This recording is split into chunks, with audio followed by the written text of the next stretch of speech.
Welcome to the Supportive Housing Network's inaugural Mayoral Town Hall on New York. Here's Network Executive Director Laura Mashu.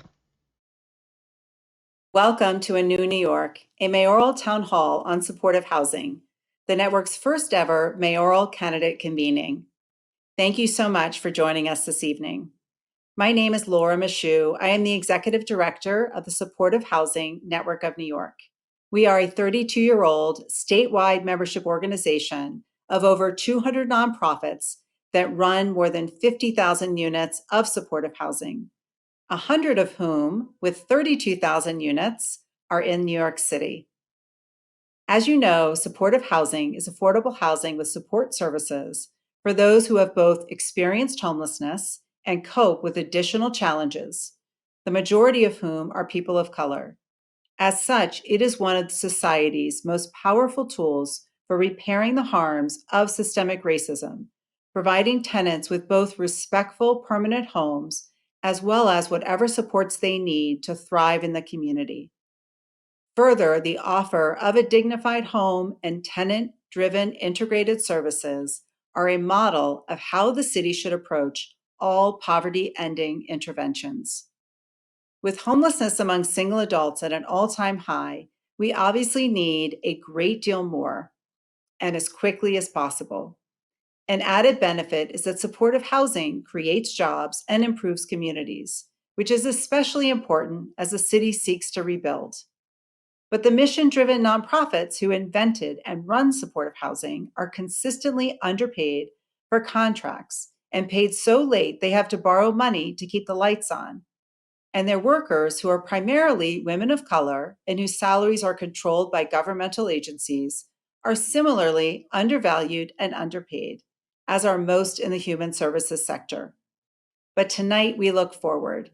The next mayor faces both huge challenges and opportunities on homelessness, on racial equity, on where, how, and for whom housing is built, and which New Yorkers get to make those decisions, and on how the city treats nonprofits and pays its workers. It is my pleasure to introduce our co-moderators this evening, Janaki Chadha, reporter, Politico New York, and Tierra Labrada, senior policy analyst at the network. Thank you again for joining us for this very important discussion. Thank you so much, Laura, for that welcome. We are really excited to bring this event to our supportive housing community, where staff and tenants can hear directly from candidates on issues that impact their jobs and their homes. I'd like to start by thanking our co-sponsors, Trinity Church Wall Street, Enterprise Community Partners, and the New York City chapter of the National Alliance of Social Workers. I also want to acknowledge our community members who worked with us really hard to pose some really important questions to the candidates. This town hall will be divided into 3 panels of 30 minutes each, with 2 candidates per panel. Our first panel will be Eric Adams and Catherine Garcia, second, Joycelyn Taylor and Sean Donovan, and finally, Andrew Yang and Scott Stringer. Unfortunately, we will not have time for live audience Q&A, but we do invite our community to respectfully share their thoughts and comments in the chat. Network staff will also be sharing important links and relevant information in the YouTube chat, so please be on the lookout for that. And finally, please follow us on Twitter and Instagram at The Network NY, and share your thoughts and comments with us on Twitter using the hashtag for this event, hashtag #ANewNY. Now I'm going to pass it along to my ever-patient co-moderator, Janaki, to get this show on the road. Thank you, Tierra. And thank you to everyone for tuning in. Thank you to the candidates for joining us this evening. I'm Janaki Chadha. I cover housing issues at Politico. I'm very happy to be here today. We're hoping to get through a lot of important questions, including a few video questions that will be coming from supportive housing tenants and staff members. So to start off, let me introduce the 2 candidates who will be with us for the first half hour of the event. We have Eric Adams, who is the current Brooklyn Borough President. He previously served as a state senator and a police captain in the NYPD. And we have Catherine Garcia, who served as sanitation commissioner under Mayor Bill de Blasio and wore a number of other hats in his administration, including emergency food czar during the height of COVID and interim chair of NHS. Thank you both for being here. Thank you. So before we start, I just want to give a brief overview of how this will go. So each of you will have a minute and a half to respond to each question, and we'll go back and forth on who goes first. Okay, so for the first question, we'll start with Eric Adams. Okay, thank you. If you put it in gallery, you can see the timer. Yeah, we also will be timing everyone, so we'll let you know if you go over. Okay, first question. Supportive housing, which is deeply affordable housing with voluntary on-site social services, is an established model for addressing homelessness among New Yorkers who also struggle with additional challenges. Can you tell us how supportive housing fits into your larger policy plans and vision for the future of the city? Thank you for that, and thank you for hosting this event. And at the heart of it is many who have heard me on these forums talk about the dysfunctionality of our city, how we feed crises, and instead of going upstream, we continue to allow people to fall into despair, and then we have a downstream mindset of pulling them out of the river. And that is really speaks volume in the space of supportive housing. I believe, number one, when you allow people to have the wraparound services that they deserve, similar to what I witnessed taking place at Fountain House and others, and even when, how we're ensuring that people are not falling back into, number one, street homelessness or domestic violence situations or other parts of entities where they need some form of support in affordable housing. Supportive housing is crucial for me, and not only for those who transition out of a shelter setting but go into the supportive housing, that they receive the wraparound services they need to really stabilize their lives, give them everything from financial literacy, medical care, navigating the bureaucracy of government, mental health support, all of those issues that ensure that people will never have to go back into a shelter environment or lack the street living. Thank you. And now we'll go to Catherine Garcia. This is one of the fundamental examples of where we do things that are penny wise and pound foolish. We have known for decades that supportive housing works, that it is the one intervention that brings people off the street, stabilizes their lives, and makes it so that they can transform, whether or not that's going into employment or education, or even engaging again with their family. We have not made the investment here that we need to make, and that I have said I would make, that I would add additional 10,000 units of supportive housing. So instead of doing the thing we know that works, we have been busy building congregate shelters, leaving people on the street to fend for themselves. This is exactly the wrong approach to government, and why I will fundamentally change it. We need to make sure that we are doing the things that work long-term for the whole person, and we know what works. And so we should stop trying to reinvent the wheel and just do it. Thank you. All right, so we'll go to the second question, and we'll start with Catherine Garcia for this one. So the current mayoral administration established the New York City 1515 plan in 2015 to develop 15,000 units of supportive housing over 15 years. The city and state had previously worked together on supportive housing plans, but the current mayor and governor were not able to reach an agreement. We're currently 5 years into the city's plan, yet single adult homelessness is steadily on the rise. As mayor, how do you plan to improve and expand upon the city's plan? As I said, we know that this is a model that works. The city and state should work together. And we also know that it is not just the mayor and the governor, but it is also our assembly members and our senators that we need to be working with. But if we have to go it alone, then we should be doing things that are creative, whether or not that is right now in COVID, converting hotel rooms into supportive housing, into permanent supportive housing. This is actually an opportunity. And so when I am mayor, I intend to use every tool in our toolbox to get that done. But it also is going to be having to push through not only the bureaucracy, but ensuring that every community is allowing supportive housing to be built or to create rehabilitation projects, because people struggle in all parts of our city, not just in one.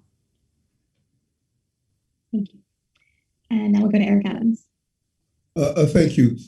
Number one, I think we need to look at where we are, and it's easier to develop the stock that we have as we move towards 1515 let's develop the stock that we have. I rolled out several months ago the initiatives of looking at hotels in the outer boroughs in particular. We had a decrease in tourism. We know that there's a lack of need of many of the outer borough hotels. Let's turn them into supportive housing on the hotel units, into kitchenette, independent units, and at the same time, the office space that's needed to give the people the wraparound services. And I'm also proud of my support of Bridge Rockaway Housing Development Fund and Greenpoint Design in Manufacturing Center. It is building supportive housing next to manufacturing sites, training people for the jobs that are available in those locations. That is the type of out-of-the-box creative thinking we need. And lastly, we have too many units of housing that are at 130 AMI that if we would just use those units that are not being filled because many people are going to a market rate at those numbers, we could use those units as supportive housing at the same time. So it's the combination of the scattered sites combining with the congregate sites, and I'm more in favor of the congregate sites as well. Thank you. So our next question will be a video question. Tierra, do you want to? Yes. Supportive housing development really does rely on community and political buy-in. So our next question is going to be asked by one of our community members, Zoph, a resident at True Colors Residence, which is a project of Homebird NYC. Hi, my name is Zoflan Morano. I'm a non-binary trans person. My pronouns are he, him, or they, them. I've been in shelters and supportive housing for 4 years. It's clear the homeless system is flawed and inaccessible. That being said, many privileged communities are unjustifiably opposed to supportive housing. Any resistance to supportive housing is rooted in racism, classism, ableism, homophobia, and transphobia. As mayor, what will you do to ensure that our voices are heard? This first question will be posed to Eric Adams. I'm a big believer that in order to see what type of person or mayor... Hi, my name is Zoflan Morano. I'm a big believer in order to see what type of mayor one would be, you should look at the type of person they have been throughout their entire lives.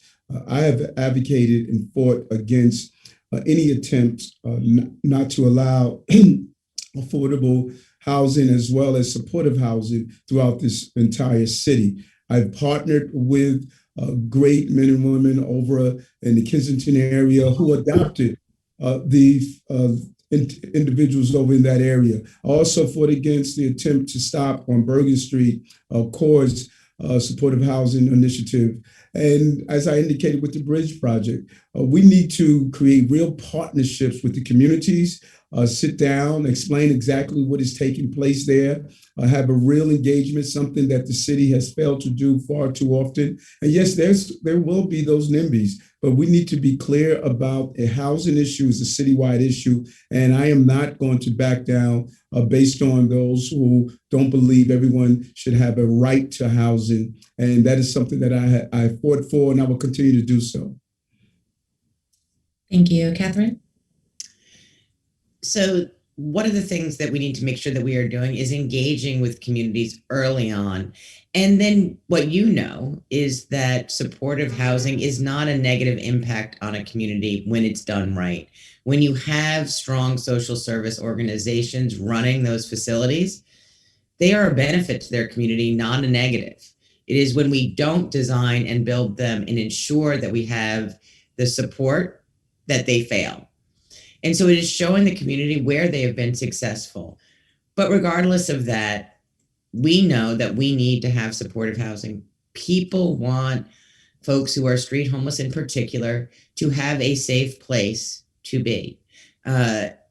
We have to make sure that we are walking the walk and talking the talk to ensure that that happens. We know this is the method that is successful. So we need to make sure that we are pushing through those barriers, because I am happy to walk in front and say, everyone's going to have supportive housing. We are one community. Thank you. So as a follow-up to that, for both of you, so, as you both know, decisions on new housing projects, particularly those that need to go through ULURP, often come down to whether they have the support of the local council member of a given area. Do you think local council members should have veto power over projects in their districts? And this will be a yes or no, and we'll give you like 10 seconds to elaborate. And we can start with Catherine. No, because I believe that some of these projects benefit the entire city, not just one community. And when we look at things that might have growth, those are jobs for the entire city. Or if there's housing, it's not necessarily just from that one community. These might be poor people who are coming out of homeless shelters where we need those units. And so, but I understand this isn't a law that I can change. This is deference. And so part of the challenge is that it isn't something you can change unless it is decided by the council to change it. Thanks. Thank you. And Eric Adams. I agree with Catherine. I say no. The housing crisis is a citywide crisis, and we're all in this together. And I believe as we analyze particularly areas of housing and supportive housing, that it should be really weighed on the entire, how it impacts the entire city. It's not just one district that's impacted. But we should also be fair not to disproportionately place supportive housing or any type of shelters in one community overall. I completely agree with that, or methadone clinics or anything else. This is the communities that have the quietest voice end up overburdened. Okay, so we'll move on to our next question, which we will be posing to Catherine first. Okay, so the majority of direct care staff in supportive housing developments are women of color. Government contracts dictate their wages, which can be around $40,000 per year for a case manager and can go years without a cost of living adjustment. Would you do anything as mayor to improve compensation for supportive housing staff? And if so, what would you do? When I'm mayor, we need to make sure that we are looking at all of our contracts, because I actually believe that in many cases, the staff who are working at the nonprofits are doing jobs that might otherwise be done by city workers, and we should treat them as such. The other piece, and we may get to this, is I don't understand why you guys actually do work without having the contract in place. I have never run an agency where we did that, and was sort of surprised to find out this was normal in the nonprofit sector. But we need to be ensuring that everyone in the city is getting a middle-class job, that they are able to take care of their families, and that they're able to ensure that their children thrive.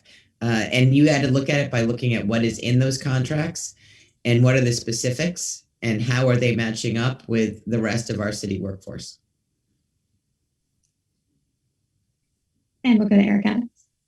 Yes, it is really insulting. And when you do an analysis, not only in the nonprofit sector, which I believe the pays should be equitable to the services throughout the city, but when you look at even in civil service, Black and brown women make up the non-uniform clerical staff. They're paid less. And I was proud as the agency that paid a woman 14% higher than the men in my agency after the now AG did a report as the councilwoman. And so I think as the mayor, I am going to commission a wage and benefit study across the human service sector to really ensure that nonprofit employees who are just primarily Black and brown are paid an equitable salary. And then we're going to have the city stop playing the games of making a deal of what they're going to pay, and then midway through the entire process or after delivering the services, it takes too long to pay and they switch up the contracts. And there should be a greater level of discretion on how to utilize some of the dollars that are allocated to our nonprofits. But yes, we're going to ensure an equitable pay scale. Thanks so much. Catherine, thank you for bringing up the late contracting issue, and for you too, Eric. I'm curious then, as a follow-up, we can do 30 seconds for each of you. How would you change what would you do to ensure that contracts are actually paid on time? And then also, would you agree to paying and reimbursing the interest on loans that providers have to take out while they wait for their contracts to be registered and paid? First of all, you're not going to have to take out a loan It just will not happen because, in my jobs, salt guys do not give you salt unless you are paying them. You have to actually make sure you do the administrative work ahead of time so you have your contracts in place to get the services. That means the agency has to do their job, and holding them accountable for getting things in place in a timely fashion. And to be quite honest with you, with the controller not waiting until the 30th day to ask 15 more questions, that just delays the process. That drives me bananas. But holding people accountable for delivering on procurement is something I've had to do just because there was no choice. I found out about this whole sector where y'all just do work and don't get paid for lengthy periods of time. I just have never lived in that work. And it certainly is not something that has to be true just because you're on the social service side. People need housing, though. So if we wait, that means one more day languishing in shelter. But Eric, same question for you, please. Yeah, two things. One, controller needs to do a better job. Catherine hit it out the park. It is taking too long, and you wait till the last minute to talk about what's needed. We can do a better job there. Second, transparency. Part of what you hear often from me is that we need a transparent, real-time system where my efficiency czar is going to be looking at why it's taking too long to get the payments we need, net 15, net 30s, and they will respond immediately, bring that commissioner in and find out what is taking too long in your agency. This is unacceptable. Right now, no one is doing that. No one is watching the efficiency and the transparency, and I'm going to do that in real time. Thank you. So Black and brown people living with mental health conditions are disproportionately impacted by police violence. Our next question is going to be a community question posed by Mary, who is a staff at Neighborhood Coalition for Shelter. Good evening, everyone. My name is Mary Clark. I work at a supportive housing program here in the Bronx, working with young adults 18 through 24. And this is my question. When our tenants experience mental health crises, we are hesitant to call the police. In the past, police presence have only intensified the situation. What are you going to do to fix this?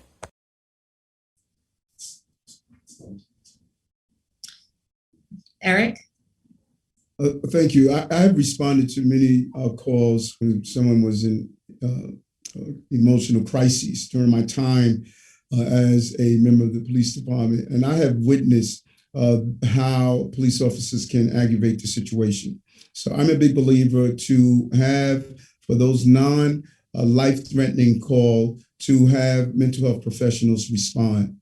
Then if they need additional assistance, have them, the additional backup comes. I believe that there could be a unit within inside the police department that they won't wear police uniforms because often those uniforms can be extremely intimidating.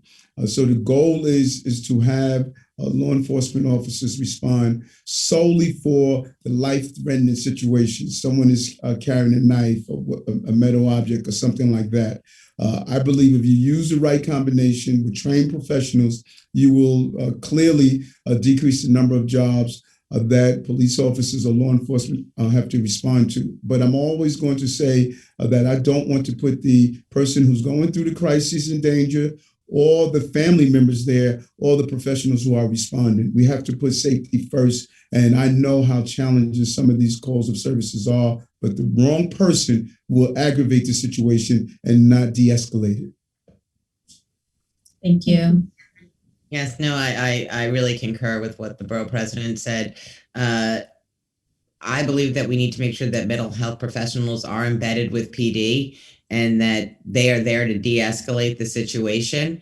But I also don't want to send somebody into harm's way, particularly, a social worker or another mental health professional where, they could end up in a dangerous situation.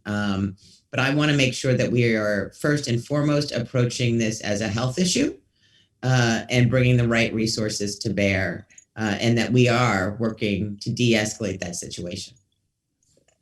Thanks. Thank you. Okay, so go to our next question. So the Biden infrastructure plan includes $5 billion in a competitive grant program for localities to look at local zoning and land use regulations and make it easier to develop affordable housing. How would you envision using this funding if this goes forward? And we'll start with Catherine. I am super excited about the Biden infrastructure plan, and goodness gracious, I didn't know that I could love a Senate parliamentarian who's going to allow it to go through without 60 votes. As there's so much in there that's great for New York City. But we do need to look at our zoning. There are places in the city where we don't allow even 2-family homes, let alone multifamily homes. We need to fundamentally rethink this. Where is our transit, where are we rich in transit? Where are we rich in jobs? Where are we rich in schools? And make sure that that is where we are putting our affordable housing.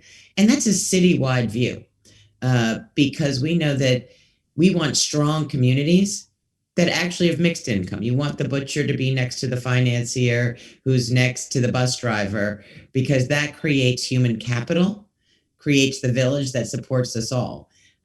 So I think that we need to make sure that we are doing something we actually don't do very much, which is fundamental city planning, where we think about the housing piece as well as the education piece, the transit piece, the waste piece.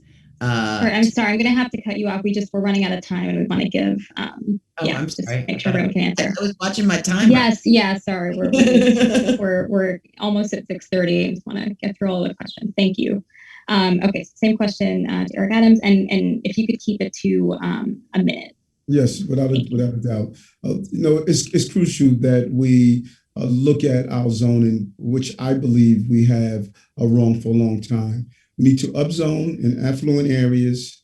Instead of moving affluent people into poorer communities, we should be moving poorer communities, middle-income residents into affluent communities. We solve a multitude of problems by doing so.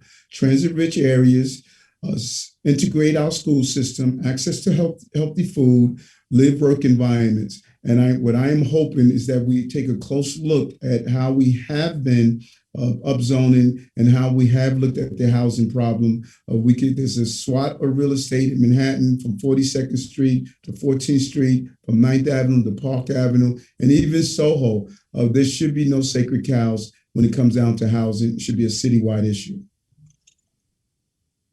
Thank you. And now we'll move to our last question, which we'll start with Catherine. If you don't win this campaign, what is your plan to continue to make the city a better place to live and work for marginalized communities and communities of color? Oh, but I intend to win this campaign.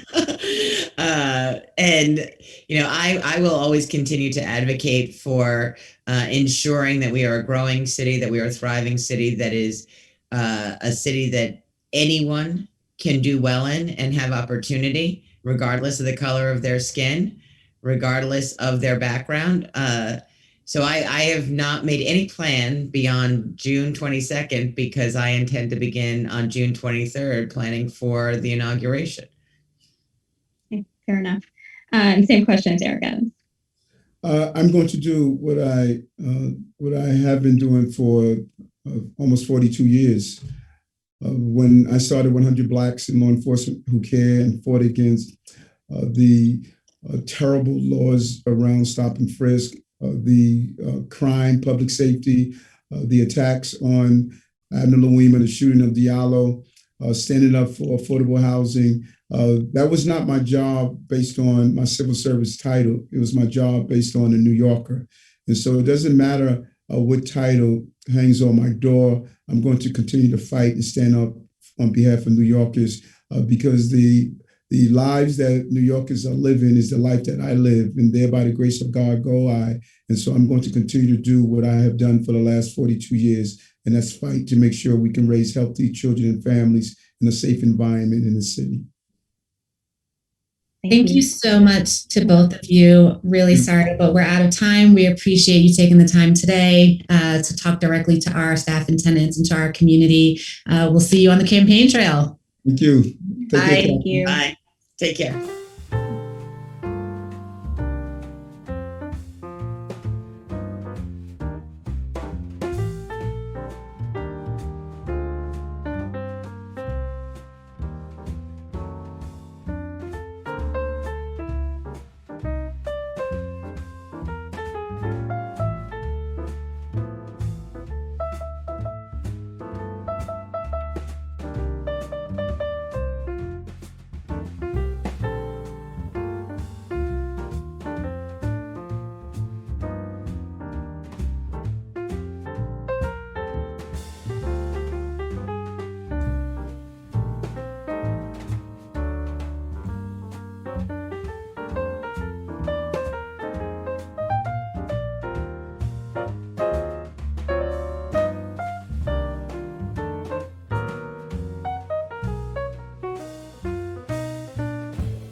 Thank you for continuing to watch.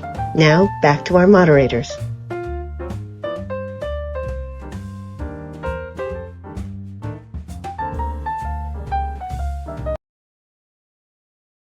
Hi, everybody.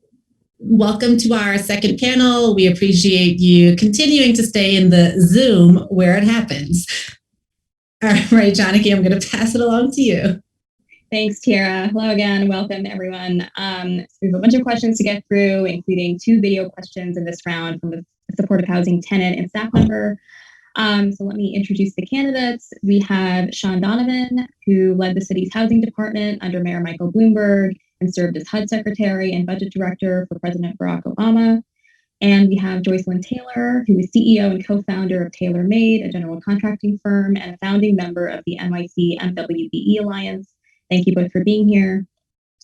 So just a quick, before we start, just a quick overview. Each candidate will have a minute and a half to respond to each question, and we'll go back and forth on who goes first.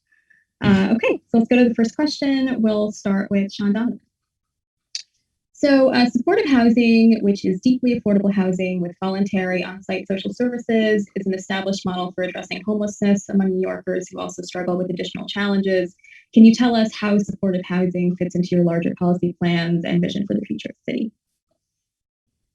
Janaki, thanks so much for having me. It is so great to be with Shinny after all the years we spent together doing work. So thank you for having us here today. And supportive housing is absolutely central to the work I would do as mayor, but it's been absolutely central to my work over the last few decades. I think you all know that I began in public service because I saw exploding around me on our streets in New York, my neighbors, New Yorkers who were forced into homelessness. And I asked myself, how could it be in the wealthiest city, in the wealthiest country on earth, we allow our neighbors to sleep on our streets? And I started volunteering in a homeless shelter in college. I went to work at the National Coalition for the Homeless, and then came back to New York working for a nonprofit to start rebuilding the same neighborhoods I'd seen burning as a kid. So supportive housing is absolutely central to the work that I've done over decades. And it's absolutely central to my housing plan that is the most aggressive of any of the candidates in the race. I've committed specifically to building 2,000 new units of supportive housing a year. I've committed to the United for Housing pledge to commit $4 billion overall in supportive housing funding, in housing funding from the city capital budget. And there's no one who's in a better position not only to commit city resources to supportive housing, but to actually go to work with Washington, D.C. to get the help we need from HUD and Congress. Thank you. And we'll go to Joycelyn Taylor. Same question. Thank you. And thank you so much for putting this forum together and having me here this evening. I truly appreciate it. You know, as someone who lives in one of the most gentrified boroughs that there is, Brooklyn, supportive housing is very important to me. If I went on Fulton Street right now on Franklin Avenue, I would see a number of people who are homeless on Fulton Street walking around, and we've become a society where that almost has become normal. And as mayor, I don't want to normalize that anymore. It's very important that we start to invest in different outcomes. Supporting in housing is critical because we know that people have needs that need to be addressed. Housing alone is not enough when we're talking about people with mental challenges and other things that they're experiencing. And it's time for us to start investing in changing that dynamic as it relates to how we actually support those who are in need. So as mayor, I'm going to look at the capital budget and I'm going to reprioritize, the things that we invest in. Supportive housing will be one of those things. If you look at the mayor's budget right now for the past upcoming 4 years, they're proposing $6.1 billion for new jails or corrections, but the numbers related to housing and mental health are not where they need to be. As mayor, I'll ensure that we make the proper adjustments. Thank you. So we'll move to our second question, and this one will go to Joycelyn Taylor first. So the current mayoral administration established the New York City 1515 plan in 2015 to develop 15,000 units of supportive housing over 15 years. The city and state had previously worked together on supportive housing plans, but the current mayor and governor were not able to reach an agreement. We're currently 5 years into the city's 1515 plan, yet single adult homelessness is steadily on the rise. As mayor, how would you improve and expand upon the city's supportive housing plan? Yeah, I don't think that the 1515 plan actually goes far enough. It shouldn't take us 15 years to create the type of housing that we need and ensure that people are housed in the way that they need to be. Housing is a basic and human right. So I will support, developing more supportive housing, and we're going to do that in a way that makes sense. We're going to do it in a way that's cost effective. My mom always said, it's not what you have, it's what you do with what you have. And one of the things I found also is that even when we're building housing, we're spending way too much money on the cost as it relates to the building of the housing. So we need to adjust the cost related to housing and expand the number of firms that we work with so that we can build more units of housing in a more timely manner. We should not be waiting 15 years to address the issues and the needs of residents in the city.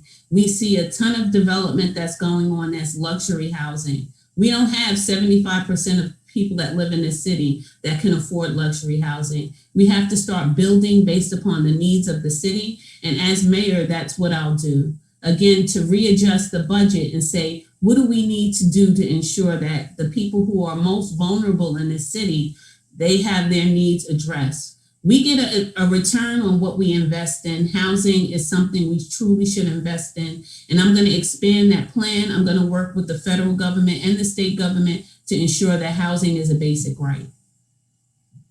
Thank you. And same question to Sean Donovan. So I said a moment ago that I would make the biggest commitment of any of the candidates to supportive housing, 2,000 units a year. And clearly that's going to take a significant infusion of city capital. But I also know that it's going to take help from the state government and the federal government as well. Just months after I started as HPD commissioner, I was able to work effectively with the state to create the New York 3 agreement. I've shown over and over again, unlike the de Blasio administration, that I can work effectively with Albany to bring the resources we need for the service funding. That's absolutely critical. And I would do that again. I've committed to getting to a New York 5 agreement as a key part of my supportive housing plan. But I also know that we have a huge opportunity, particularly with a $2 trillion jobs plan that includes over $200 billion for housing, to work effectively with President Biden, with Vice President Harris, with Secretary Fudge to ensure that we're getting federal investment into our supportive housing in ways that dramatically expand the opportunity. And we should remember the words that President Obama used to tell me all the time in moments of crisis. We cannot let a crisis go to waste. Think about the model at the Lucerne. We have the opportunity to take vacant hotels, vacant buildings around this city and turn them into supportive housing, to quickly transform a system that provides a right to shelter into a system that provides a right to housing. That is central to my plan, and that's what I would do as mayor. Thank you. Just a follow-up, you mentioned a fifth New York agreement. How do you see an agreement with the state? How would that work with the city's current plan? Would you keep the city's current plan and can continue it while negotiating a new agreement? Can you give us a little more detail on that? Well, look, I think the city needs to continue to invest. Just as I did with housing commissioner, when I came in, there was a 65,000 unit affordable housing plan under Mayor Bloomberg. I expanded it to 165,000 unit plan. So I absolutely believe that I would go to work immediately, negotiate as quickly as possible a New York 5 agreement, and then that would exceed the goals of the current plan and be able to get us more housing. It's also going to mean, what can we get from the federal government at this moment? Folks may remember when I led the homelessness strategy for President Obama, we got significant increases in supportive housing through the supportive housing programs in the federal government. That's how we were able to end veteran homelessness in more than 80 cities and states and reduce street and family homelessness by 25% nationally. Okay, thank you. All right, we'll move to our next question, which will go to Sean Donovan first.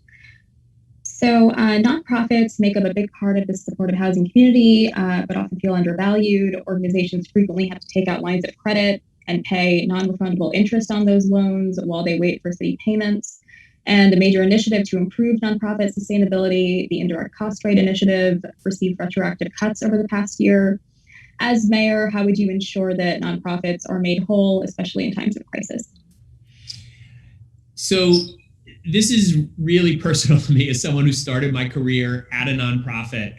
And it is enormously important that at this time when our nonprofits are at the center of responding to this crisis, we have, I don't need to tell you, a potential epidemic of evictions on our doorstep right now in New York, the worst epidemic of evictions that we've seen in our lifetimes. If we don't get this right, if we don't get the tens of billions of dollars in aid that was in the last two COVID relief packages that I helped to structure and work with Congress on, we need to make sure that that money gets out quickly and effectively and gets to nonprofits who can actually put it to work. It's a huge boon to be able to grow our nonprofits and their reach. But it's also right that we treat nonprofits as if it's only the sense of satisfaction they get that they need in order to be able to do this work, not to pay people well, not to be able to get paid on time, and frankly, not to get paid on a level playing field with the for-profit partners we have in the city. When I was HUD secretary, I led an initiative to change that and ensure that nonprofits were getting paid just like for-profits, that they could have quote unquote profit margins that would allow them to become real institutions to develop working capital. And it means the city has to make the indirect cost rate permanent and has to pay on time. It's outrageous. Okay, thank you. I'm sorry to cut you off, but we're out of time. Thank you. And we'll do the same question to Joycelyn Taylor. Yeah, as someone who runs a nonprofit, I know firsthand some of the challenges that nonprofits are going through. And the way that the city currently operates with them, no business, whether viable or not, can be sustainable under this model. What I've seen over the years is that the city has a responsibility to provide certain levels of services to the residents of this city. And they're dependent upon nonprofits to help them in their efforts. And the nonprofits are out there and they're providing services for the most vulnerable individuals, people who are dependent upon the kindness of strangers. But the city of New York actually has the nonprofits dependent upon the kindness of strangers as well. As mayor, I want to change that process. Not only do I want to change the procurement, but I want us to develop a graduated deposit program so that we can ensure that the nonprofits are not taking a line of credit and utilizing their credit to get the work done that is really the responsibility of the city. But I also want to go to a model where we're not reimbursing nonprofits only dollar for dollar. Nonprofits should not have to operate in struggle mode. They are doing very critical work in this city. They should be valued and they should be appreciated. We talk about, especially during this pandemic, how essential they are. Well, as mayor, I'm going to ensure that we show them the level of respect they deserve. Thank you.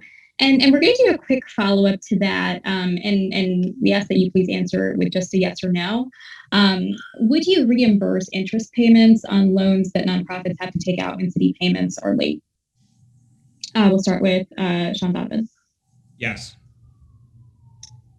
And Joycelyn? Yes. Thank you. Thank you. We're going to move on to a community question now. The majority of the workforce in supportive housing are people of color, and most of them are women. Because of underfunding, staff turnover is a really big problem. Our next question is going to be asked by Ishan Hall, a program director for Good Shepherd Services. My name is Ishan Hall, and I oversee a youth supportive housing program in East Harlem that supports young adults between the ages of 18 and 24, operated by Good Shepherd Services. When COVID hit, we became first responders. Contract rates for nonprofit organizations and salaries for human service workers haven't been raised in years. I have seen firsthand the high turnover rates because staff leave to work for the city, where they get higher wages and better benefits. The human services sector is critical to New York City's recovery. What will you do within the first 100 days to begin investments in the human services sector? Thank you. We can start with Joycelyn for this. Yeah, within the first, it's sad that we even have to have this conversation, but within the first 100 days, we're going to review those rates and ensure that they provide a living wage for the residents of the city who are working here and providing these essential services. We can't just talk about how much we appreciate them. We have to show them that we value them by giving them a living wage. So we're going to review what the wages are. We're going to ensure that we make the proper increases. Listen, when it came to time to increase rents, we've seen the costs related to rents go up so significantly, and the wages just have not stayed in line with those costs. And if we want people to be able to live in this city and be able to be successful and be able to, have some sense of hope, then we have to do the right thing. So within the first 100 days, we're going to look at those contracts. We're going to look at those wages. We're going to ensure that they're appropriate, and we're going to make the necessary adjustments to ensure that everybody that's working with the city, whether it's through a nonprofit or directly with the city, is obtaining the appropriate wages so they can have a appropriate level of sustainable living in this city. Thank you. Sean Donovan? So this is a crucial issue, not just in supportive housing. And by the way, it's personal to me. My sister worked on a street team in New York and in supportive housing. This is also an issue in our early learning centers. We have a huge disparity between city-run pre-K and 3K versus community-run or family-run, with exactly the same issues of turnover and wages. So this is something we need to solve more broadly. And it's something that was central to my work along the various steps in my career. Very specifically, when I was housing commissioner, I negotiated the first ever agreement to pay prevailing wages with 32BJ in affordable housing in this city. And I'd be prepared to expand on that model to be able to reach supportive housing workers of all kinds, to make sure that we're doing that through the other agencies that are paying as well, whether it's part of New York 5 that I would negotiate or in other places. And let's be clear, the real problem here isn't that we have the money, don't have the money to pay fair wages. The problem is we're spending $3 billion a year in a shelter system, and what we pay at Rikers in the mental health wing of our public hospitals. We all know that supportive housing not just saves lives, but saves money as well. And we should build more of it, reorient our whole system to direct people directly to supportive housing, and then provide the funding that is needed to pay people fairly. Thank you. Thank you. So we'll move on to our next question, which will go to Sean Donovan first. So new supportive housing projects depend on political and community approval. Several candidates have suggested that communities need to have more say in what gets developed in their backyards. But it's not uncommon to see knee-jerk opposition to new housing in many neighborhoods, particularly when it's housing or services for people who have been homeless.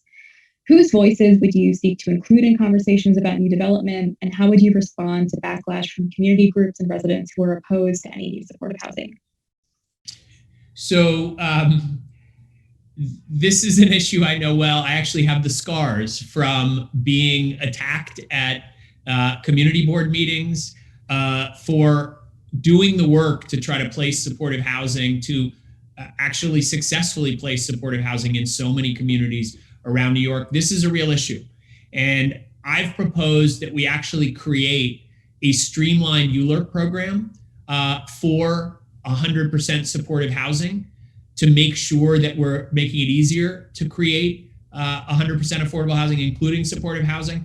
I also think that we need to take a hard look at our community boards. It is incredibly important. I've worked again and again over my career to partner strongly with communities to make sure that we are reflecting the voices of communities, but too often we see with community boards that they don't actually reflect the communities, and we need to work closely with our borough presidents, with the city council, to ensure that the appointment process and the way that we compensate folks who are part of the community boards allows a more diverse set of voices, low-income people, people of color, and others to serve on community boards more effectively. And I think that would also help in ensuring that the voices of those who are too often left behind are heard in the community boards as well. Thank you. And we'll go to Joycelyn Taylor.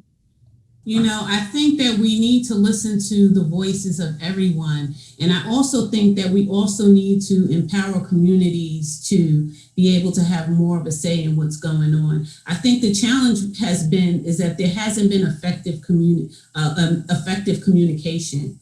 There hasn't been enough inclusion, and people respond negatively to things that they don't understand. You know, when I think about the supportive housing that I want to build, I want to make sure that we have all of the resources that are there, that the community understands that these people are going to be they're going to be your neighbors. They're going to be part of the community, that it's going to be about bringing community together. One of the things that we've learned through this pandemic is that if we do not address these issues will show up at our doorsteps in ways that we might not like. So that's why we have to utilize technology to have more inclusion. And we have to be willing to say the hard stuff sometimes to communities, but we also have to have communication with them so that we can partner and create the win-win situations that we want to see. Nothing that we're doing here happens through osmosis. Everything we do is based upon decisions that we make. But I think if we have more inclusion and we make better decisions, get the community to understand that this is a partnership, that we'll be able to have better results. Thank you. And as a quick follow-up to that, so as you both know, especially housing projects, especially those that have to go through ULURP, will come down to often, what the local council member in an area thinks about it.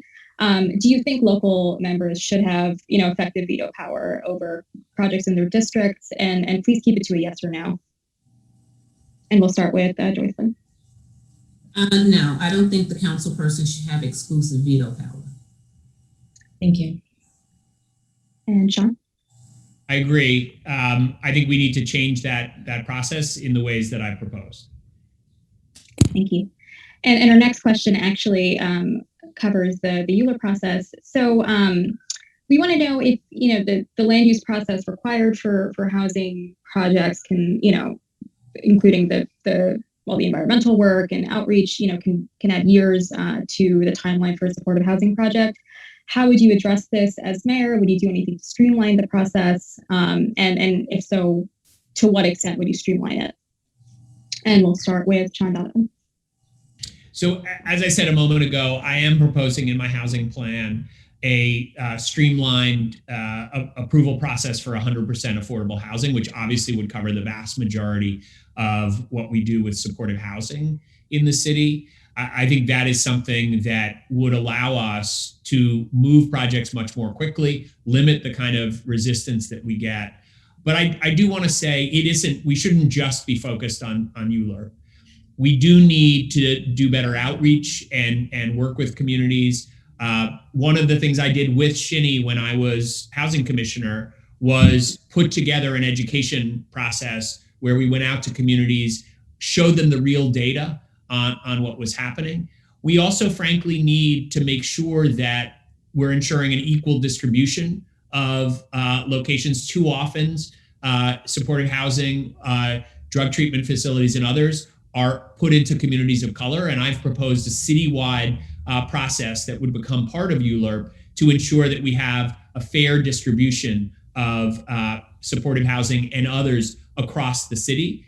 And that I think would also ensure that we're getting a better process in place that cuts down on some of the resistance that we see. I joined the suit at the Lucerne as an expert witness because I fundamentally believe wealthy communities should not be able to stand up and say, we don't want homeless in our communities. Thank you. And we'll go to Joycelyn. Yeah, I definitely agree that we need to look at the process and make it more streamlined and efficient. We have to, and in some instances, we don't have to reinvent the wheel. We have to go back and look at past projects and identify what the bottlenecks were. We have to identify best practices and start to establish those and tweak those as we move forward. I think a huge part of the process is that lack of effective communication. But it should not be a process where, especially when we're talking about building housing for the most vulnerable, that it takes years and years and years just to get through the RFP and the ULURP process. That's just not acceptable. So we have to work towards establishing strict timelines and, guidelines as it relates to how long the process should take. We have to establish best practices. And these things need to become the norms. We need to create a new way of working within the city. The city has to become more efficient as it relates to how it goes through these processes so that we can see better results for the residents of the city. Thank you. Thank you so much. Our final question is going to come from our community member, Daniel Broom, who is a resident at a program operated by SUS, Services for the Underserved, and Breaking Ground. Greetings, I appreciate being here today. My name is Daniel Broom. I reside in the Boston Remote Housing Complex, which is supported by Breaking Ground and SUS. I've been here for a period of 5 years. It's a change. My question that I wish to pose to you, if you don't win this election, what are your plans to continue to improve the betterment of our communities as far as making it marginal to work and live in the communities of color? Your support and the diligence of other people to make this possible is urgently needed for people such as myself. I appreciate you. Thank you. So this question will be posed to Joycelyn, and Daniel's question is essentially, if you don't win this campaign, what are your plans to continue to work for marginalized communities to ensure that New York City is a place that is safe and welcoming for marginalized folks like himself? And, that's a very important question because we talk about disparity, we talk about equity all the time, but, our words and our actions need to start to match. And, just so that Daniel knows, even prior to now, my running for office, I've advocated on behalf of minority businesses. I've advocated upon behalf of, different residents in housing. Even at this moment, with me not even being in office, I wrote a letter to the president and the vice president, imploring them to use part of that $300 billion in that infrastructure plan to ensure that we address the housing needs of the residents of this city. And that is going to be something that I'm going to continue to do because I don't want my son and his son to inherit these conversations.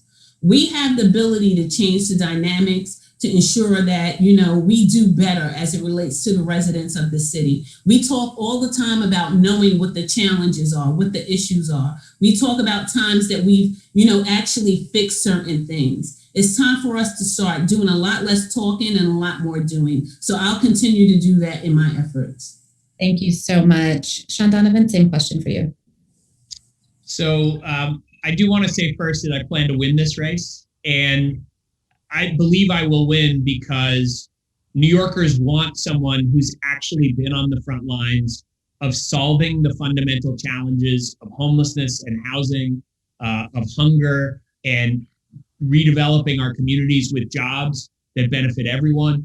All of those are issues that I worked on, as I said, for 30 years, going back to volunteering in a homeless shelter in college. And you know what? I never imagined when I started doing that as a college student that we could believe that homelessness was a solvable problem.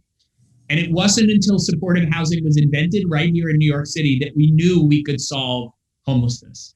So that's the work that I've always done. It is the work I've continued to do. Even during the campaign, I raised over $1 million to start a program called Common Table that got restaurants cooking in our hardest hit communities, delivering hot, fresh emergency meals to people's doors so they didn't have to go wait in line for 4 hours at a soup kitchen to get fed. I worked with Puerto Rico to rebuild after the storm. I worked with NYCHA residents to find new models. That's the work I've always done and I'll continue doing, but I'll do it as mayor when I win this race. Thank you. Thank you. And Thank you both. Yeah, it looks like we do have time for one more question. Janaki, you wanna throw lob them a question? Sure. Yeah. So what am I going to ask that? So the Biden infrastructure plan includes a $5 billion in a competitive grant program for localities to look at zoning and land use regulations to make it easier to develop affordable housing. How would you envision using this funding? Let's do 1 minute per instance. We'll go ahead and start with Sean. Well, I do think that we need to invest money in the kind of innovative partnership I had with Shinny, where we need to educate people about what supportive housing is, about the ways that it actually benefits communities, even benefits property values.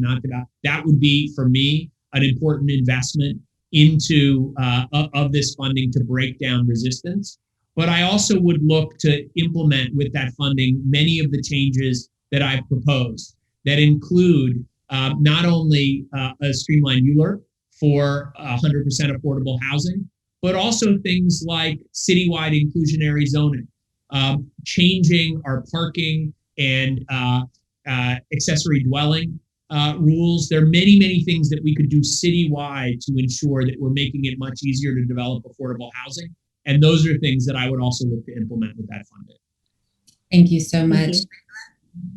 Yeah, when I hear about these opportunities to have additional funds, I always want to go right to actually using that money for the end results we want. If it was up to me, I would want to use that money to actually build housing, right? Because a lot of times we focus on studying so many things when we already know the answers. We've already done all of the, consultancy that we need to do. But, if the money is allocated for us to, as a grant for us to do research on, how affordable housing impacts various different communities. I want to make sure that we use it in a way that's, inclusive to the communities. I want to ensure that we use it in a way that works towards us streamlining and ensuring that we are able to build housing in the most efficient manner possible, so that we can get this housing built and get people in homes. Stable housing creates stable communities. That's what we need. Thank you. Thank you so much. We're out of time. We really do appreciate you both taking the time to talk directly to our community. We'll see you on the campaign trail. Thank you guys so much. I appreciate it. Thanks. Tierra, thank you so much for all the work you do at Shinny. And it's been such a pleasure to be with you all again. So it's great to see you. Thank you for all you do for New York. Thank you. Bye. Bye.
Thank you for continuing to watch. Now, back to our moderators.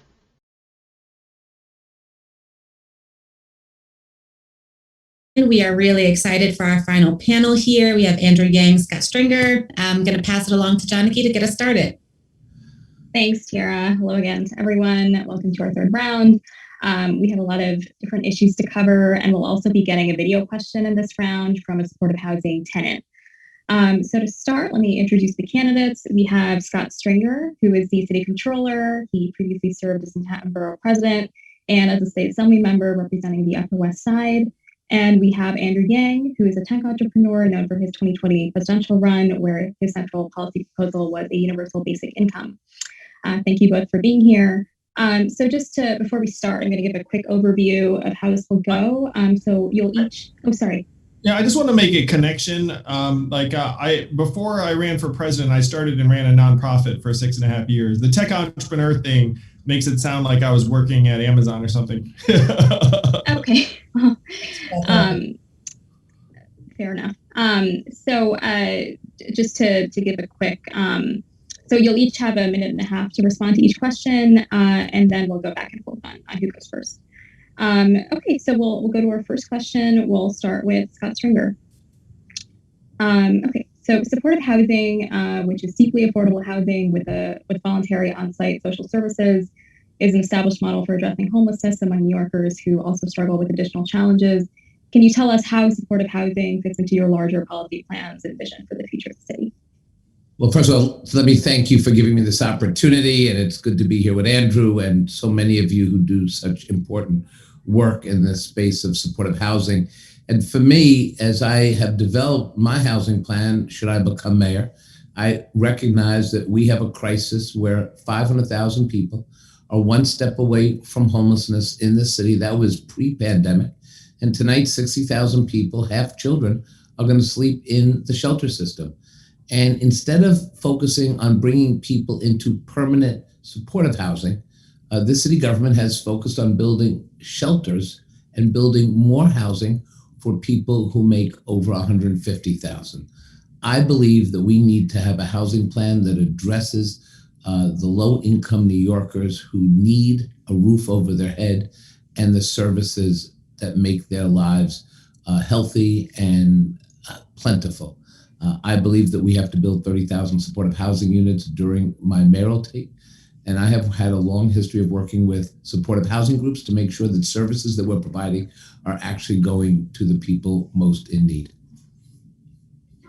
Thank you. And same question to Andrew Yang. Thank you. Thank you to everyone who's here. We need more supportive housing. And when you said that this is a proven model to address homelessness in New York City, I could not agree more. I think it's not just a proven model, it is the model. It just makes the most sense. You need deeply affordable housing that also has mental health services or substance abuse counseling resources, because a lot of the folks who are struggling on our streets right now need a bit more support.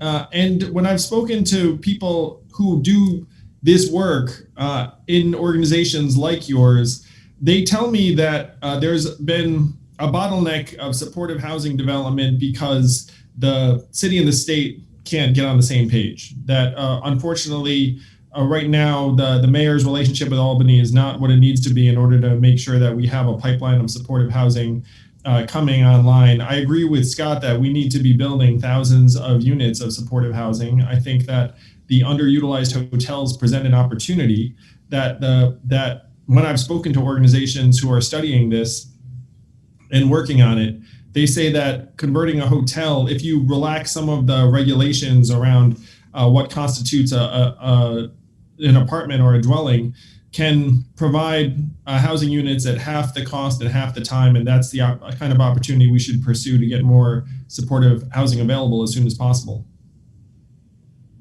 Thank you. And we'll go to our second question. We'll start with Andrew Yang for this one. So the current mayoral administration established the New York City 1515 plan in 2015 to develop 15,000 units of supportive housing over 15 years. The city and state had previously worked together on supportive housing plans, but the current mayor and governor were not able to reach an agreement. We're currently 5 years into the city's plan. Single adult homelessness is steadily on the rise. As mayor, how do you plan to improve and expand upon the city's plan? Well, I think I just mentioned that, yeah, the city and the state haven't been able to get on the same page, and the people of New York have suffered. I'm going to telegraph for you all my relationship with the next governor or the next governor, and that's that my job is to deliver the people of New York City. You have no choice but to have a collaborative, productive relationship with the governor and with Albany. That's going to be my mission. And, this is going to sound like I'm copying the 15 and 15, but I'm committing to building 25,000 new deeply affordable units, inclusive, not exclusively, but inclusive of supportive housing units, because that is the scale of the mission that we should be undertaking. And you do need the state support, particularly for supportive housing developments. We need to get on the same page as legislators in Albany. To me, building those kind of relationships should be straightforward because the city's interests and the state's interests are aligned 9 times out of 10. The city is the economic center of the state. And to the extent that we need supportive housing to help drive a recovery, it should be something that we're able to work with Albany legislators on. To me, very straightforwardly, this has been a failure of the current administration. We can do a lot better. Thank you. And we'll go to Scott. Well, I certainly agree with Andrew's aspirations, and I, as mayor, would support New York 1515. But here's the problem. What we're seeing right now is we need a reset with Albany in order to make this happen. Mayor de Blasio said 15,000 units. Cuomo topped him at 20,000. It goes back and forth. And the truth is, pre-pandemic, the pace was way too slow. I do think we have to understand that the next mayor can't just go to Albany and say, I'm here, love me. The mayor has to come with a strategy. And part of my strategy is to model what the progressive state senators have done in this budget, where they have taken on the establishment to fight for New York City. Alessandro Biaggi, Jessica Ramos, Yuli New in the Assembly, all the progressive legislators that are supporting my mayoral candidacy, because we need to create and reset a relationship. So I walk into Albany with real allies on these issues, but I also walk in with something else, a very large and all-encompassing low-income housing plan that could be modeled for the kind of supportive housing that we need. And look, we just got $4 billion in additional revenue for the city, thanks to those lawmakers in Albany. And we have a $6.1 billion stimulus package. If we cannot drill down and meet the needs of people who are suffering, this is the mayoralty to do this. And I will do it because I have the skills and the experience with these relationships and with these programs. Thank you. And we have a follow-up for Andrew Yang. So would you continue the city's current plan or would you scrap it for something new? And then on the 25,000 unit goal, how would you get to that goal? How much more would you spend? Oh, we've committed to not just restore this administration's commitment to affordable housing development, but to increase it. And I think we should have a new approach, a new plan. I would not continue the 15 in 15 because it hasn't met its goals. And I think one of the opportunities, as Scott said, is that we have a chance to go big during this time. So if you're looking at an ambitious goal like 25,000 new units over a 4-year time frame, you have to act fast. Right now, the big opportunities, as I said before, and you can just look around us where you see hotels that are closed, that are 80 to 90% unutilized. You also have commercial office spaces, and 88% of commuters are not coming into the city right now. A lot of these office buildings will need to be repurposed. And I want to be clear, the vast majority of commercial office buildings are not suitable for housing conversions. They just don't make any practical sense because of the floor plan, the lack of plumbing, but some subset of them do make sense. And we have to seize upon that subset of commercial office buildings to try and reach this kind of goal of 25,000 units in this time frame. And I'm sorry, my timer stopped working, so I have no idea if I've gone over. Yeah. Trying to be diligent. No worries. Well, that happened to anyone else? We'll move on. Well, we'll move on to our next question now. So this one will go to Scott Stringer first. So new supportive housing projects depend on political and community approval. Several candidates have suggested that communities need to have more say in what gets developed, but it's not uncommon to see knee-jerk opposition to new housing in many neighborhoods, particularly when it's housing or services for people who have been homeless. Whose voices would you seek to include in conversations about new development, and how would you respond to backlash from community groups and residents who are opposed to any new supportive housing? Well, I've had this experience for a large part of my career in government. As Manhattan Borough President, I had to work very hard to site homeless shelters and homeless facilities that provided critical services in communities. And for me, it started with the basic premise of let's go into the community, let's bring the provider in, let's go directly to answer the tough questions, let's have that back and forth, let's look to see ways that we can better incorporate real suggestions in coming up with an overall plan. This, to me, is always about making sure that we have dialogue. But where I end up, where I have always ended up, is making sure that the impacted people, the people who are suffering the most, are going to be able to have a roof over their heads with the supportive services they need. It is not easy to come into communities and get booed, and I have. It's not easy to come in and take the time to manage the success of a program, and I've done that too. I didn't just start this at the Lucerne. This is the work I've done all my life as an assemblyman, as borough president, because at the end of the day, the problem with government officials is they walk in and they don't understand how to actually get something accomplished. And the crisis right now of supportive housing and homelessness requires a strong mayor who has done this before, not someone who's going to learn on the job, because these are relationships and strategies that I've had great success with during my career. Thank you. And same question to Andrew Yang. I love this question because this cuts to the substance of what happens with affordable housing and supportive housing, is that just about everyone's for it in the abstract, but then when there's a concrete site proposal in their neighborhood, they are much less excited about it. And the problem right now is that you have a system where certain people have very, very loud voices, and people are very concerned about running afoul of them. And then there are other people whose voices are nearly silent or muted. So you wind up with certain types of projects being overly situated in neighborhoods where if they're upset about it, then it's not going to make the paper. And part of this process is that there are situations where, frankly, there are a lot of folks who are able to say no to something.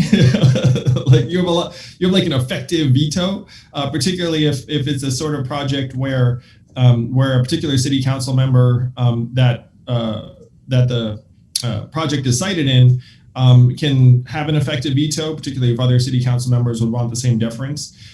So one of the prerogatives is to try and create more of like a citywide plan and say, look, like we should all be expected to contribute to solving some of the city's biggest problems, which definitely includes supportive and affordable housing and making sure that people have a roof over their head, not just in certain neighborhoods, but all around the city. Thank you. And you mentioned council member deference, and it sounds like you don't think that there should be a veto power in every case. So as a follow-up to Scott Stringer, do you think local council members should have effective veto power over projects in their districts? I don't. And as mayor, the council is going to have to come to terms with how better to respect local community needs, but also on critical housing needs, as Andrew mentioned, create a more of a citywide perspective. And while I think you have to create opportunity for people in communities to be part of the process, I do think that we can no longer create a NIMBYism that will hurt people in the city. So I think at the end of the day, no council preference, no veto power, But I do believe in consulting and working with communities because that's part of the success of a lot of these shelters and supportive housing initiatives. One of the things I find interesting is the very people who sometimes oppose some of these shelters, when they realize the benefit to the community and how helping people is so critical, we actually build community support, and we should do more of that. Thank you. And we'll move to our next question now. And this will go to, I've honestly lost track of the back and forth, so we'll give this one to Andrew Yang first.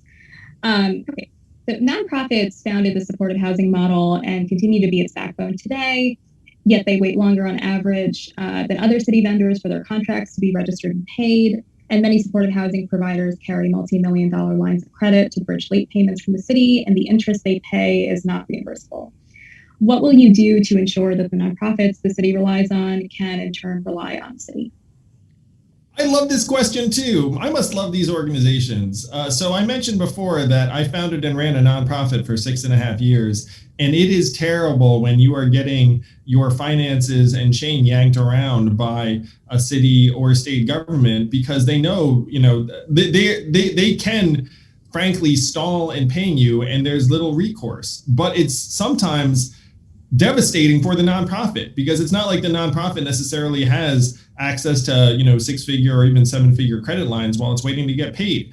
As mayor, I pledge to you that the city will pay its bills within 30 days, and there should be no delay where nonprofit contracts get verified more slowly than other types of contracts. That is just flat wrong.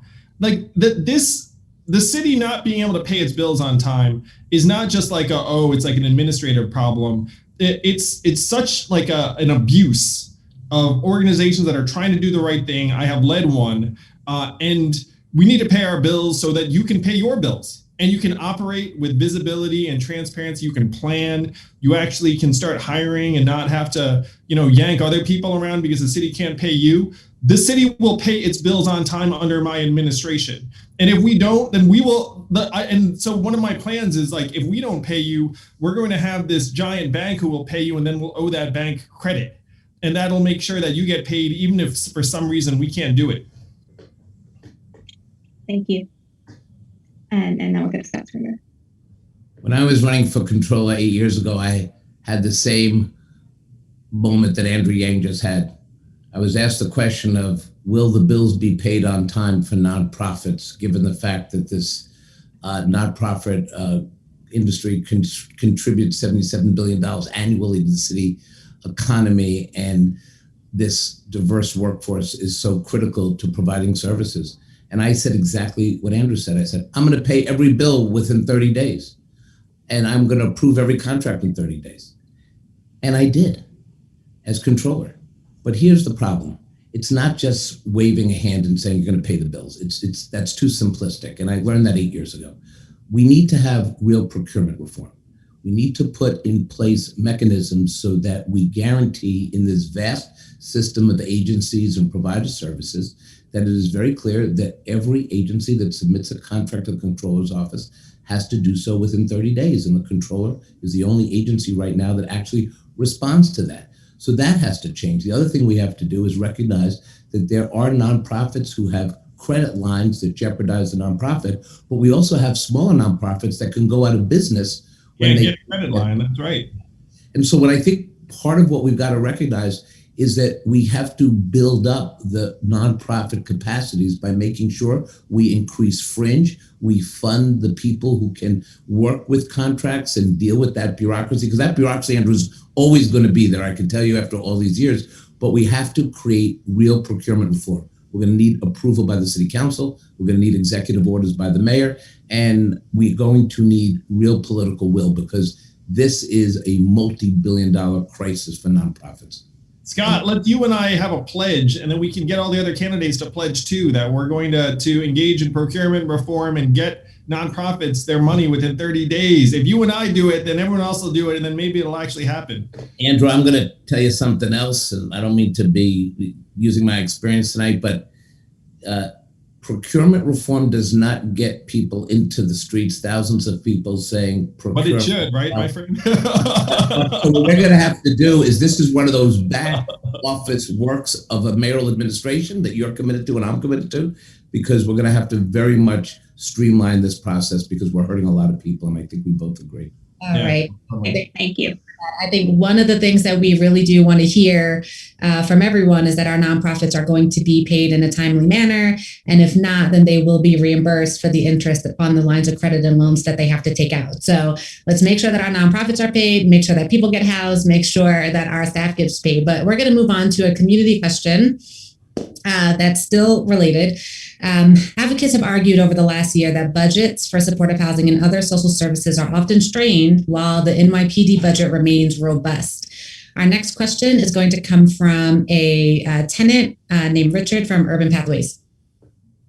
My name is Richard. I have been living in Urban Pathways supportive housing for 4 years. Since coming to live in supportive housing from the shelter, I've completed a job training program and internship with the help of my caseworker.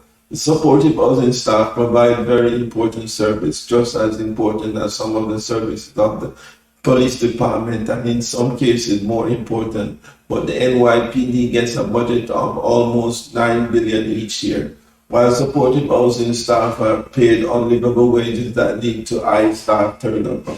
My question is, why are our caseworkers less valued than the police when they also keep us safe? All right, so we're going to pose this question to Scott Stringer, and essentially what Richard is asking is that, why is the NYPD budget at almost $9 billion when supportive housing staff, who are just as essential and integral to the safety and stability of the community, are not valued and paid as much? Well, this is a sacred cow process that's gone on way too long, and I've said during the last city council budget negotiations, when many advocates and activists said at minimum we should be able to cut $1 billion from the NYPD budget by rethinking what a public safety plan would look like. And in my view, we have an opportunity now to create a plan that would invest more money into communities of affordable housing, mentorship programs for young people, making sure we keep kids away from the criminal justice system, and move this money to actually prevent people from being over-policed in communities. So for me, this is about reimagining how we can create a new public safety plan. I want to tell you something that I find very incredible. In Cahoots, Oregon, 911 calls that come in for mental health situations, episodic events, or wellness events in the community, mental health professionals respond in Eugene to those complaints. 40% of our 911 calls come in not for crimes, but for these very same mental health issues in the streets. We should be sending out mental health professionals. We should be creating real opportunities for competent dialogue. Police have a role, but we do have to build out our mental health initiatives. And part of the money that we save gets to be invested in the programs that keep people in supportive housing, in safe shelters, and safe opportunities. Thank you. Thank you. Question for you. Same question? Yeah. Yes. I agree with both Richard, the questioner, and Scott that it's clear that we are underinvesting in mental health resources and education and healthcare and substance abuse counseling. It's particularly appalling relative to what we're spending on policing. The worst NYPD expense is the several $100 million a year we spend settling lawsuits against abusive cops. It's like the worst use of public resources you can imagine. And so that there is a definite need for us to reinvest, or in some cases invest for the first time, in the things that do make us safer in a much larger, more holistic sense. One basic example, and I'm a public school parent, I think there are 3.5 times more security officers in New York City's schools than mental health workers, guidance counselors, social workers. So we're emphasizing the wrong things in terms of how we're conceptualizing safety, and we need to do a better job of investing in the things that actually would help, in some cases even prevent some bad things from happening, but just in making people stronger, more whole, more healthy in a much bigger way. And supportive housing is a huge part of that. We're clearly underinvesting in supportive housing. The people that work within it should not be getting paid bottom dollar. Like we need to do better by them. Thank you so much. We are totally strapped for time. So we're at our last question here. There's a fear or a feeling that a lot of the folks who are running for mayor right now are doing it for their own political aspirations and not because they are invested in ensuring that New York City is a safe, livable place for the most marginalized communities. So my question to both of you, and we'll start with Scott. We'll start with Andrew since we went to Scott the first time. If you don't win this campaign, what is your plan to continue or to make New York City a place that marginalized communities can feel safe and live and thrive in? Thank you for this question, Tierra. Our city is badly wounded right now, and we do need to understand we're down 600,000 jobs, 88% of commuters, 96% plus of tourists. There's no guarantee our city comes back in the form that we want it to. And if our economy does not recover, if frankly we are not able to justify the premium that New York City has justified for decades, it's going to be very, very hard for us to care for people who are struggling in terms of homelessness, marginalized communities, people struggling with their mental health.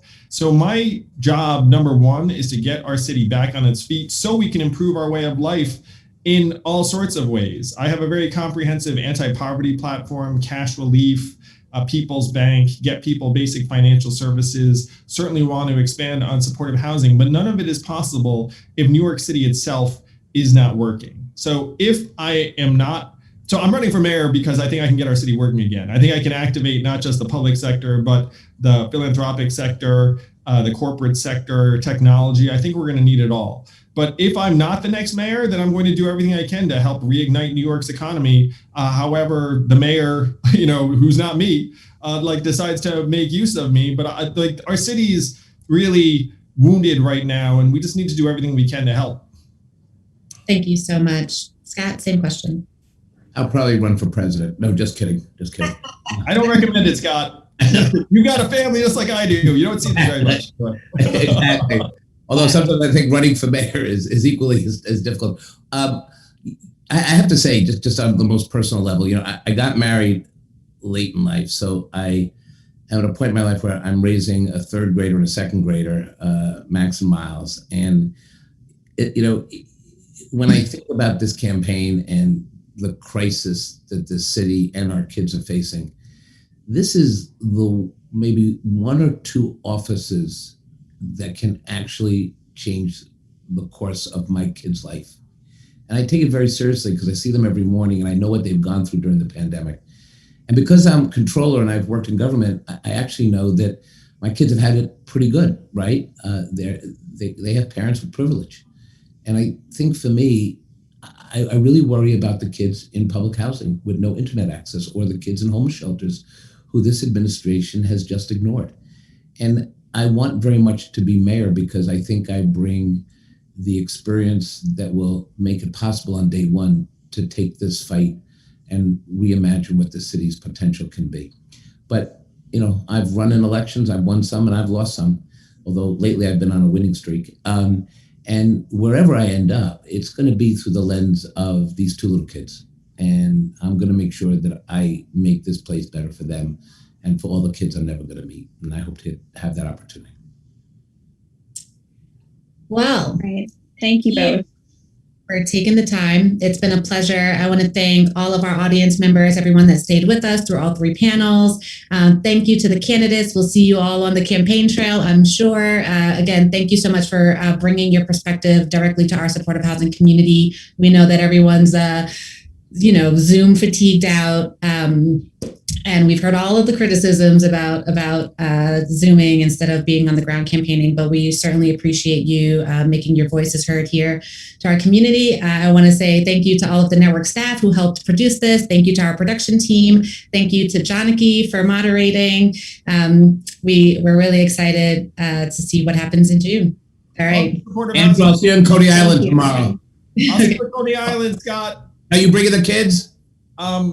I'm bringing my wife. I'm bringing my wife, but I'm thinking, okay, you can help me with Max and Miles. Deal. Thanks. Bye. Bye, everybody. Thank you.